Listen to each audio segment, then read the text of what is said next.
Thumbnail చూసి మీకు ఈ పాటకి అర్థమైపోయి ఉంటుంది. ఈరోజు మనం బార్బెక్యూ నేషన్ హ్యాబిట్స్ బ్రాంచ్‌కైతే వచ్చేసాం. హ్యాబిట్స్ ఎందుకు? హైదరాబాద్‌లో బ్రాంచీలే లేవా? లేదండి.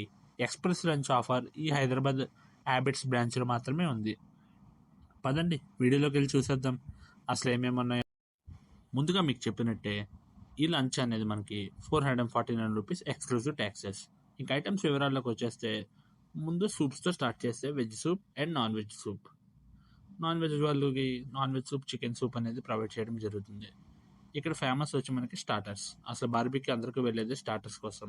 Paneer tikka, crispy veg and చూసారా అక్కడ చికెన్ టిక్కా అయితే ఎలా అప్పటికప్పుడు లైవ్లో ప్రిపేర్ చేస్తున్నారో. ఇక్కడ నాకు గమ్మత్తైన స్టార్టర్ ఒకటి కనిపించింది.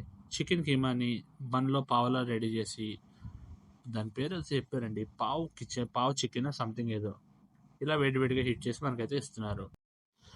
నేను చికెన్ తినలేను కాబట్టి చికెన్ తిన్న వాళ్ళ ఫీడ్బ్యాక్ అడిగి తీసుకున్నాను. ఈ చికెన్ స్టార్టర్ బాగా జ్యూసీ అండ్ స్పాంజీగా ఉందంట. ఇక్కడ ఇంకో హైలైట్ ఏంటంటే పానీపూరి మాత్రం అన్లిమిటెడ్. పానీపూరి కాకుండా వెజ్లో ఒక స్టార్టర్ పెట్టారు, బటర్ కార్న్. కార్న్ని అప్పటికప్పుడు హీట్ చేసి బాయిల్ చేసి ఇక్కడున్న స్పైసెస్ అండ్ బటర్తో మిక్స్ చేసి వేడివేడిగా సర్వ్ చేసి ఇస్తున్నారు. చూసారా పొగలు వస్తుంది ఎంత వేడిగా ఉందో. చాలా బాగుంది. ఈ ఐటమ్ అయితే నాకు నచ్చింది బాగా. ఇంకా మెయిన్ కోర్స్లోకి వచ్చేస్తే ఫస్ట్ మనకు కనిపించేది వెజ్ దమ్ బిర్యానీ.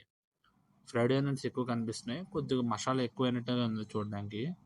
నాకైతే యావరేజ్గానే అనిపించింది. తర్వాత దాల్ తడ్కా అంటే బాస్మతి రైస్ అన్నం పప్పు. పప్పు అంటే మన ఇంట్లో చేసుకునే పప్పులా ఉండదండి. తడ్కా అనేది వేరు, ఒక నార్త్ ఇండియన్ ఫ్లేవర్ స్టైల్లో వస్తుంది. అండ్ మనం రెగ్యులర్గా తినే రైస్ కాకుండా వీళ్ళు బాస్మతి రైస్ అయితే ఇస్తారు. ఒకసారి ఇది కూడా టేస్ట్ చేయాలి, బాస్మతి రైస్తో దాల్ తడ్కా ఎలా ఉంటుందో. నాకైతే ఈ టైం చాలా బాగా నచ్చింది. ఇంకా తర్వాతకు వస్తే చిల్లీ గార్లిక్ నూడిల్స్. నూడిల్స్ అంటే మనకు ఫస్ట్ గుర్తొచ్చేది ఫాస్ట్ ఫుడ్, స్ట్రీట్ ఫుడ్. కానీ ఇక్కడ అలా కాకుండా చాలా హైజీన్గా, క్లీన్గా, నీట్గా అనిపించింది నాకైతే. టేస్ట్ కూడా ఓవర్ స్పైసెస్ లేవు, చాలా మీడియంగా ప్లెజెంట్గా ఉంది టేస్ట్ వచ్చి. ఇది సబ్జీ మిలీ జూలీ అంటే నాకు ఆ నోరే తిరగట్లేదు అదేంటో అని చెప్పి. నాకు వెజిటేబుల్స్ మసాలా కర్రీ అది కొద్దిగా కారంగా ఉంది, అసలు వేసుకున్నాను ఎందుకు వేసుకున్నాను కూడా తెలియదు. ఇది అయితే నూడిల్స్ బాగానే ఉంది ఇది కూడా. ఇంకా నెక్స్ట్ మనం వచ్చేస్తే paneer butter masala and pasta pink sauce. Paneer butter మసాలాలో మనకు ఎక్కడైనా మీరు అబ్జర్వ్ చేస్తే బయట పన్నీర్ ముక్కలు తక్కువ ఉండి బటర్ గ్రేవీ ఎక్కువ ఉంటుంది. ఇక్కడ మనం ఇది అన్లిమిటెడ్ బఫే కాబట్టి మన కడుపు నింపేయడానికి పన్నీర్ ముక్కలు ఎక్కువే కనిపిస్తున్నాయి. మసాలా అయితే చాలా తక్కువ ఉంది. ఇది వచ్చి రెగ్యులర్ పాస్తా, చాలా స్వీట్గా ఉంది. పింక్ పాస్తా అని ఎందుకు పేరు పెట్టారు దీనికైతే నాకు తెలియదు. మీకు తెలిస్తే కామెంట్లో తెలియపరచండి. ఇంకా నెక్స్ట్ ఐటమ్ ఇవి కంప్లీట్లీ సలాడ్స్. స్ప్రౌట్స్, ఏవేవో క్యారెట్స్, కీరా, corn, fruits, vegetable raita, papads కూడా పెట్టారు. ఈ పాపడ్స్ ఏంటో నాకు అర్థం కాలేదు, కానీ చాలా బాగున్నాయి. ఇంకా నాన్ వెజ్ మెయిన్ కోర్స్లోకి వచ్చేస్తే ఫస్ట్ ఓపెనింగ్ ఇక్కడ కూడా పాస్తానే పెట్టారు. ఎగ్ కర్రీ ఒకటి పెట్టారు. ఈ ఎగ్ కర్రీకి మాకు ఒక స్పెసిఫిక్ ఇన్సిడెంట్ అయితే జరిగింది. ఈ ఎగ్ కర్రీ అసలు మాకు స్పైసీ అనిపించలేదు. ఎందుకు ఏదో అలా అనిపించిందో తర్వాత చెప్తాను. ఇంక నాన్ వెజ్లో మెయిన్ ఐటమ్ అయిన బటర్ చికెన్ మసాలా. నా ఫ్రెండ్స్ని అడిగితే వీళ్ళు ఇది బటర్ చికెన్ అంటే ఫస్ట్ చికెన్ అనుకోలే, వాళ్ళు మటన్లో ఉంది ఏంటి అన్నారు. తర్వాత ఇంకా డీప్గా తిని టేస్ట్ చూస్తే అది చికెనే అంట. చికెన్ అలా చాలాసేపు బటర్లో మ్యారినేట్ అవ్వడం వల్ల మటన్ ఫీలింగ్లో వచ్చింది. ఇదైతే హైలైట్ ఐటమ్, స్టార్ ఐటమ్ అనే చెప్పాలి.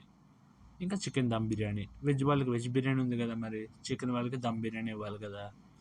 మన రెగ్యులర్ చికెన్ హైదరాబాద్ దమ్ బిర్యానీ అయితే ఇచ్చారు వీళ్ళు. ఇంకా ఇన్ని ఐటమ్స్ తిన్నాక డిజర్ట్స్ తినకుండా ఎలా ఉంటాం. డిజర్ట్స్లో గులాబ్ జామున్ అయితే అదిరిపోయిందండి. ఈ చిన్న గులాబ్ జామున్స్ తింటుంటేనే చాలా వేడిగా ఉన్నాయి, అంటే మనకి ఫ్రెష్ ఫీలింగ్ వస్తుంది. గులాబ్ జామున్ తర్వాత రెగ్యులర్ సేమియా పాయసం ఒకటి ఇచ్చారు. సేమియా పాయసం ఎప్పుడు ఇంట్లో తినేదే కదా అని ఎవరు అయితే టేస్ట్ చేయలేదు, తిండి మేము ఎవరు టచ్ చేయలేదు కూడా. చూడటానికి అయితే బాగానే ఉంది. ఇంకా తర్వాత మూంగ్ దాల్ హల్వా, ఎప్పుడు రెగ్యులర్గా ఫంక్షన్స్లో పెట్టేదే. ఇందాక మీకు ఎగ్ కర్రీ గురించి చెప్తా అన్నాం కదా. ఎగ్ కర్రీ నాకు ఇలా బాగాలేదు, మసాలాలో స్పైసెస్ సరిపోలేదని చెప్తే వాళ్ళు మళ్ళీ రీమాడిఫై చేసి తీసుకొచ్చారు. మన ఫీడ్బ్యాక్ని అడిగి తెలుసుకుని రావడం నచ్చింది. ఇక్కడికి వచ్చాక కూడా పప్పు అన్నం తింటామేంటారని ఫ్రెండ్స్ హేళన అయితే చేశారు. ఏం చేస్తాం, వెజిటేరియన్ కదా, ఇంకా అలా సరిపెట్టుకోవడమే. ఇంక అన్నీ తినడం అయిపోయిన తర్వాత కట్టిన దానికి పైసా వసూలు చేసామా లేదా, స్టార్టర్స్ దగ్గర నుంచి డిజర్ట్స్ వరకు అన్నీ కవర్ చేసామా లేదా, ఒకటికి 2 సార్లు వెరిఫై చేసుకుని ఏమైనా మిస్ అయితే వెంటనే మళ్ళీ సర్వ్ చేసుకొని తినేసాము. ఈ బార్బక్యూ కట్టల్లో ఆఖరి యుద్ధం అయితే ఐస్ క్రీమ్. నేను వెళ్ళినప్పుడు 2 ఫ్లేవర్స్ అయితే ఉన్నాయి, స్ట్రాబెర్రీ మరియు వెనిలా. స్ట్రాబెర్రీ కొద్దిగా బాగా స్వీటీగా అనిపించింది, అంటే షుగర్ ఎక్కువ వేసేసినట్టు అనిపించింది. వెనిలా అయితే క్లాసిక్ వెనిలా ఫ్లేవర్, కానీ చాలా కూల్గా ఉన్నాయి అనుకుంటా. అసలు చేతికే రావట్లేదు ఐస్ క్రీమ్ అనేది. ఐస్ క్రీమ్ అయితే వేసుకున్నాను కానీ స్పూన్ ఎక్కడైతే నాకేం కనిపించట్లే. ఇంకా గులాబ్ జామ్ సెక్షన్ దగ్గరికి వెళ్ళి గులాబ్ జామున్ స్పూన్ అయితే తీసుకున్నా. పెద్దగా బాగానే సెట్ అయింది ఐస్ క్రీమ్కి. ఇంకా 2 గంటలు సుదీర్ఘ యుద్ధం తర్వాత ఐస్ క్రీమ్ ఆఖరి చుక్క కూడా ఎక్కట్లే. ఇంకా మంచినీళ్ళు తాగి టాటా చెప్పేయడమే. మీరు ఎప్పుడైనా మీ హోమ్ టౌన్లో కానీ హైదరాబాద్లో కానీ ఇలాంటి బడ్జెట్ బఫేస్లో వెళ్తే కనుక కామెంట్లో తెలియపరచండి.